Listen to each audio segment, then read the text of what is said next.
But सब क्या वजह है कि Chinese ministry of external affairs इसको दहशतगर्दी समझ रही है, लेकिन पाकिस्तान की हुकूमत जो है वो इसको एक मैकेनिकल फेलियर बनाना चाह रही है। हम देखते हैं जब हिंदुस्तान में कुछ भी होता है तो वो खुल के पाकिस्तान पे इल्ज़ाम लगाते हैं।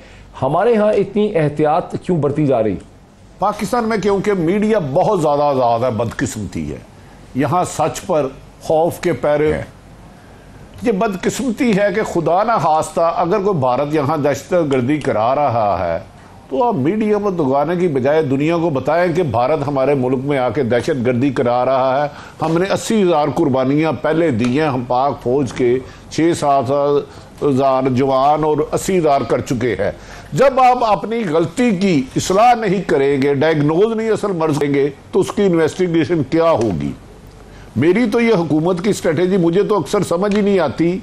ये अक्सर व बेशतर मेरी ज़िंदगी के बहुत सारे 12.5 साल इन्वेस्टिगेशन जर्नलिज्म में मिले हैं। जितनी बात ये सच को छुपाने के लिए मेहनत करते हैं, उससे 10% सच बताने में मेहनत कर दें तो शायद मसाइल बेहतर हल हो जाए।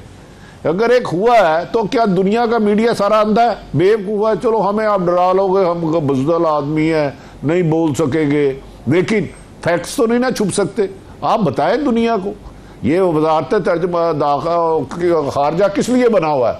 सिर्फ दौरे करने के लिए बना हुआ, एम्बेसियों में उधर जाकर लूट मार करने के लिए बना हुआ। फैक्ट्स लोगों को बताएं ताकि फैक्ट्स पर आप दुनिया को उजागर कर सके कि हम पुरअमन तरीके से जा रहे हैं। अफगानिस्तान में 20 साल हमने कुर्बानियाँ दी, हम उस जंग का हिस्सा नहीं बनना चाह रहे। लेकिन वसीम बदामी मेरे मासूमाना दोस्त है, इनसे पूछे क्या वजह कि हम क्यों नहीं सच कह पाते टीवी पे? सब कुछ जानने के बावजूद भी क्या हो रहा है? हमें पता होता है ये काम किसने कराया है, लेकिन खौफ के ताले लगे हुए हम पर। फिर भी मीडिया आज़ाद है, मीडिया आज़ाद है। आज़ाद कश्मीर के इलेक्शन में सबसे पहले मैं आपको टुकड़ा सुनाता हूँ मोहतरमा मरियम नवाज साहिबा का, उसके बाद पीटीआई ने किस तरह की जुबान इस्तेमाल की वो भी दिखाता हूँ। आज तुम्हें अपनी जबान से ये इतराज करना पड़ रहा है कि तुम अवाम की चॉइस नहीं हो, तुम सिलेक्टर्स की चॉइस हो। तुम चॉइस इसलिए हो कि तुम सिलेक्टर्स की एक इशारे पर लट्टू की तरह घूमते हो। बच्चा बच्चा कट मरेगा, कश्मीर पूरा नहीं बनेगा। तुम कौन होते हो? मकबूजा कश्मीर को पहले भारत की झोली में फेंकने वाले और फिर आजाद कश्मीर का तशख्खुस और उसकी पहचान छीनने वाले इमरान खान, तुम कौन होते हो? अगर एस्टैब्लिशमेंट के हवाले से, पाकिस्तान की रियासत के हवाले से ये लैंग्वेज किसी को इररिस्पॉन्सिबल लग रही है तो इंतजार करें कि पाकिस्तान तहरीक इंसाफ के लीडरान किस किस्म की लैंग्वेज इस्तेमाल कर रहे हैं। ये भुट्टो जिसका ये नारा मारते हैं कि जिंदा है भुट्टो, जिंदा है। भुट्टो ने पूरे सिंध को मार दिया है। ये वही भुट्टो है कि जब समझ गया कि अक्सरियत नहीं रह सकता तो अपनी वज़ीर आज़म की कुर्सी के लिए उधर तुम इधर हम, मुल्क को तोड़ दिया इस गद्दार ने। नवाज शरीफ एक डाकू जिसने एक लोहार की दुकान से शुरू हुआ और पाकिस्तान की तमाम सरहदों पे कब्जा कर लिया। आज उसकी बेटी आई कहती है मैं कश्मीरी हूं, केपीके जाती है कहती है मैं पठान हूं, पंजाब जाती है कहती है मैं पंजाब की बेटी हूं, गिलगित बल्तिस्तान जाती है कहता है मैं वहां की बेटी हूं। तू नवाज शरीफ डाकू की बेटी है। ये वही सूरत हाल है जिसके ऊपर सेनेटर अजहर अब्बानी ने पार्लियामेंट के अंदर इस तरह से तबसरा किया, जिसमें एक दूसरे की इज्जत को उछालना और एक दूसरे की पगड़ी को उछालना तुर्रा समझा जाता है। ये सियासत तबाही की तरफ लेके जाएगी। आज अगर पाकिस्तान आलमे दुनिया के अंदर वाहिद इस्लामी मुल्क है जिसके पास न्यूक्लियर डिटेरेंट है, तो वो शहीद जुल्फिकार अली भुट्टो की वजह से है। अगर इसी तरह की गुफ्तगू होनी है तो फिर यहां पे महफूज कोई भी नहीं रहेगा। आरिफ हमीद भट्टी साहब, कहीं ऐसा तो नहीं है कि सियासतदान वही जुबान बोलते हैं जो अवाम सुनना चाहते हैं? अवाम वही सुनना चाहते हैं जो मीडिया ने उन्हें सुनाया है, मीडिया वही बोलता है जो आवाम सुनना चाहते हैं। ये एक सर्कुलर किस्म का आर्गुमेंट है। पाकिस्तान में सीरियस डिबेट की स्पेस ही नहीं। हरगिज नहीं, कोई भी ये जुबान नहीं सुनना चाहता। मैं भी एक छोटा सा जर्नलिस्ट हूँ। मदर अब्बास साहब बरतानिया दौर के हैं, वसीम बदामी मासूमाना सवालात में जुल्माना सवाल कर जाते हैं। क्या हम अपने बच्चों को जब स्कूल में भेजते हैं उसको कहते हैं गालियाँ सुन के आओ टीचर से, जब घर गाते हैं तो उनको गालियाँ सुनाते हैं?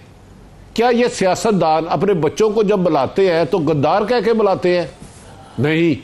जब इनकी कारकर्दगी बेहतर ना हो और लीडरशिप के म्यार ये हो कि कितना बदतमीज मेरा बंदा है, मेरी मुखालिफ सियासी जमात को कितना बुरा भला गालियाँ देता है, गलीज गालियाँ देता है, मुझ पर तनकीद करने वाले सहाफ़ी को किस तरह पड़ जाता है, तो फिर नंबर बढ़ाने के लिए जो नाहल लोग होते हैं जिन्हें काम नहीं आता वो ये काम करते हैं। मैं तो कह रहा हूं आप एक सर्वे करें मेरे कहने पे कि इन्होंने बजट कितने लोगों ने पढ़ा था। मदर अब्बास साहब ने फरमाया अभी कि इन्होंने कभी बुक का रेफरेंस दिया? यार बुक का रेफरेंस तो वो देंगे जो अवाम की खिदमत करने के लिए आए थे। जब आपका साबिक वजीर आजम शाहिद हकान अब्बासी कौमी असम्बली में खड़ा होकर कहे कि मेरे दिल करता है मैं स्पीकर के मुंह पे जूता मारूं, तो नीचे लीडरशिप क्या करेगी? मुझे बताएं। क्या ये अवाम ने कहा था शाहिद हकान अब्बासी साहब आप स्पीकर के मुंह पे जूता मारे जाके? मुझे बताएं। हरगिज़ ये आवाज नहीं अवाम सुनना चाहती। हमने सारी उम्र सियासत 8-10 साल, लेकिन अवाम इसको बहादुरी नहीं समझते। क्या रविश ये आ गई है? नहीं, गलाजत और बहादुरी में फर्क है। बहादुरी ये होती है मुकाबला कहें कि हमने अपने सूबे में अपने दौर में इतने ज्यादा स्कूल बनाए थे, इतने हस्पताल ज्यादा बनाए थे, इतनी सड़कें ज्यादा बनाई थी, इतने लोगों को रोजगार ज्यादा किया था, महंगाई पर काबू पाया था। कंपटीशन ये होना चाहिए कि हमने अपने दौर में तरक्की के काम तुमसे ज्यादा इतने किए थे। आप आरिफ हमीद भट्टी साहब से एग्री करते हैं कि अवाम ये नहीं सुनना चाहते? मुझे तो शक है कि मीडिया एंकर और सियासतदानों का एक ही मसला है कि अवाम सुनना ही ये चाहते हैं। हाँ, मैं भट्टी साहब से थोड़ा सा इस पर डिसएग्री करूंगा कि मुझे लगता है कि ये सौदा बिकता है, इसलिए जो है वो यानी कि अवाम इसको, यानी कि जब भी मुस्लिम लीग नून की लीडरशिप बयान देती है, जैसे भट्टी साहब इसका हवाले था, तो उनके अपने कैंप में बल्ले बल्ले होते हैं, वो छा गया है शायद, नहीं डरता नहीं है, एक निकम्मा, हाँ, ये वगैरह। बाकी जो एंटी जो नून का वोटर नहीं है वो इसको उस पर एकेडमिक बहस कर लेके सलाम कर रहे हैं। जो उनका कस्टमर है जिसको ये बेचना है वो उसको बड़े अच्छे तरीके से लेगा। इस तरीके से इमरान खान साहब सख्त लैंग्वेज बोल रहे होते तो हम कहते हैं कि यार अब आप वजीर आजम, अब आप कंटेनर से उतर आए भाई, अब आप इससे बड़े बने, अब आप छोड़े इनके नाम ले लेके इनको बुरा भला कहना। लेकिन जो पीटीआई का जो अपना जो वर्कर होता है वो कहता है यार ये आदमी छा गया यार, ये डरता वरता नहीं किसी से, देखो यार ये आदमी वैसे ही ललकार रहा है सबको। तो ये चीजें बिकती है।